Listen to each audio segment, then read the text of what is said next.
Well, I wanted to work with Doug, and I felt that with this kind of material, it, it, it offered a unique cinematic journey for an audience. It had the potential for some really great characters, very unique action, very unique love story, and that's why I want to do that. I love this concept of the reset. Um, you know, having to relive that same day, and also, when we finally, we worked on this character so that when this guy starts out as the reluctant hero, he doesn't want that, and everything is very human. I love that kind of character to play, and the world is such a big cinematic world to play in, and something that have a tremendous amount of adventure and action, and also that this kind of unique love story, this relationship with this woman, that I think is actually, becomes quite moving and I think surprising for an audience in the end.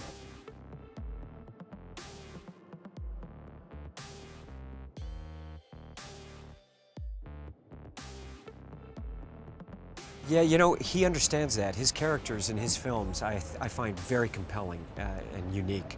Uh, as a filmmaker, he's someone that when I watch his movies right from the very beginning, I love his characters in his movies. And I think that that's what I was excited to work with him on and to find that. And I have such respect for him. He's got enormous talent. He's got a great eye, very unique eye. And has an unrelenting kind of pursuit of his movie. So there was a lot of passion and a lot of time. I enjoyed the whole experience with him, to be honest. It was something that, I feel the same way. I don't, when I'm making a film, I don't make it just to make it. When I choose that, it's something that I want it to be the very best that it can be, whatever the film is. And he has that. There's no time did I ever feel, he's just very committed. And also, I think, a very special person.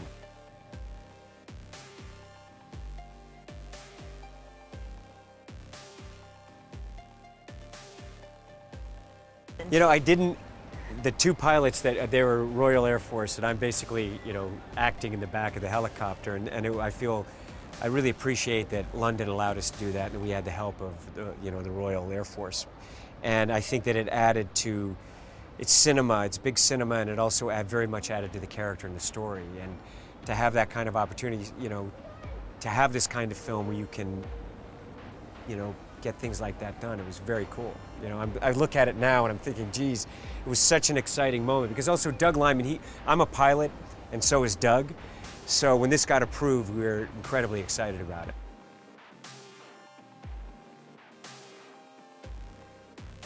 I think Cage is very human. He's someone who, as he said, it's like when the war broke out, he was into marketing, and then he got brought on because he was an ROTC early in his college career. Never thought, he's not a soldier. He's not a warrior. Doesn't think of things like that. He's an unabashed coward, basically. And I think that this kind of wonderful journey where he's that reluctant guy, the reluctant hero who does not want to get involved in this. He's sure about one thing, that he doesn't want to be on that beach. And he knows that there are other people that can do it. And I think even the way the film opens, where he's asleep in the helicopter as it's landing, and he's talking about the war and selling the exosuit and the kind of strategy of the United Defense Force. But he's someone who is never in a million years would want to be, or would even think that he's going to end up on that beach. And I think along with this kind of, the alien superpower that he takes on, gives us a really unique character journey. And also, the pressure and compression down when he meets Rita.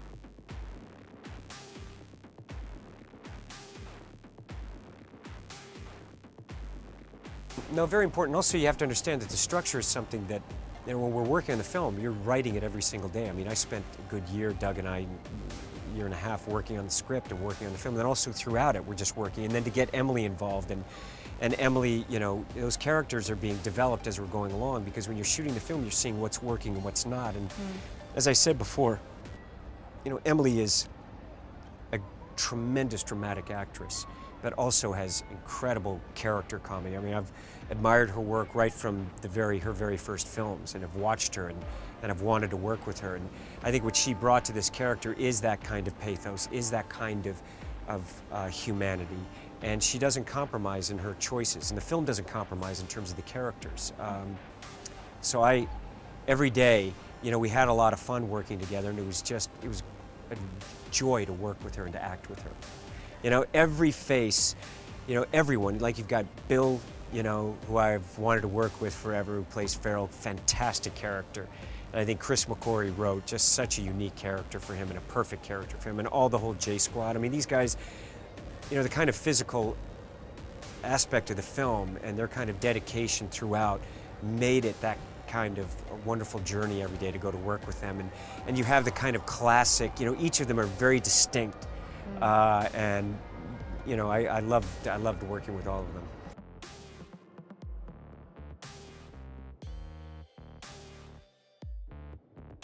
When I first read the story, we kept working on it, Doug, and I said, you know, one of the things I talked a lot to him about was the tone. And I said, this is the kind of movies that I really like, a character comedy. And I said, this is a movie that there's different ways to, you know, that you can tell the story without compromising the essence of the film. And I wanted that kind of character, and so did he.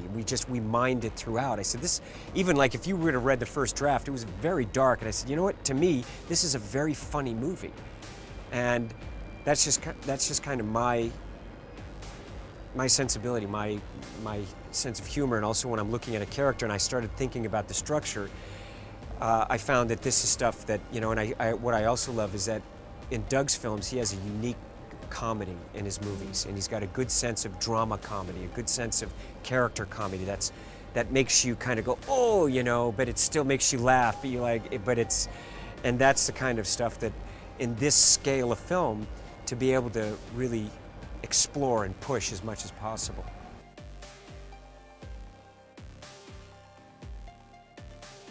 You know, definitely, you know, when we started talking about it early on, I saw the designs of the exosuits, I thought it was just sensational. And one of the things Doug and I talked about right from the beginning is, let's shoot it practical.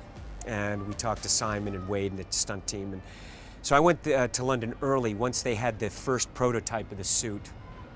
It was right after I finished another film, and just really started to work to give Doug the idea of what the silhouette's like and what the suit is actually capable of. Because a lot of times we think of action, we'll design action, but now we had to look at the suit and see what can we do. And I think what we were able to do with that suit, and I think it was, a lot of the stunt guys and different people around are going to understand how skillful it was. I think the stunt team that we had, and to push that kind of character, because it's, you know, my character has to start out not clumsy, and she's quite elegant, how she moves, and she's very advanced, and her suit's a little different than mine. And my suit, you have to see that it's the first time that he's been in it, and there's this progression for the character, and we needed that kind of progression. I had to understand where we started and where we ended up.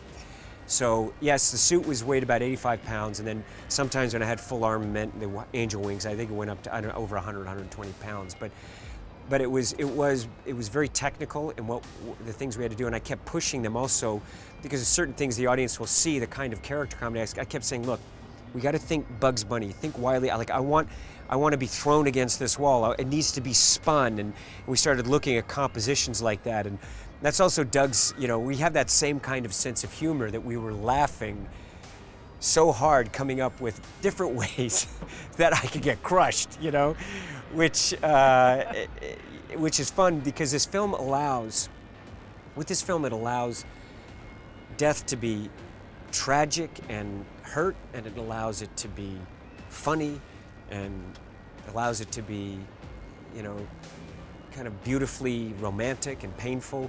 And then the film has a wonderful ending, and just really, I think the film kind of sends you away feeling, you know, I think good about movies, and joyful, I think, about life. And that's one of the things that we wanted to really give to an audience. No, listen, I love London, because I've made films here since very early in my career, and you have, as I said, I mean, look, to be able to work in a city where we have the kind of cooperation that we've had from the government, from the cities from the people. And it has a tremendous history of filmmaking here in this country, and great craftsmen, great technicians, and people that I've known for decades now. And so this city is a home away from home for me, and I feel very at home here, actually. And I loved that Leavesden, that we were the first ones to be able to shoot at Leavesden. Magnificent studio. It felt like old Hollywood because we had our backlot, which was the beaches of Normandy, and then we had our sets inside. So we were able to, as we were making the film, to be able to move around in that kind of capacity all within one area, and it's a beautiful facility. But, you know, as I've always said, and I think either early on from my career when I first made Legend here, you look at the tradition that this country has in filmmaking, and so I'm very honored and proud to be really part of that history and you know, contributing to that. So I do love coming here and making movies. I'm going to make Mission Impossible here.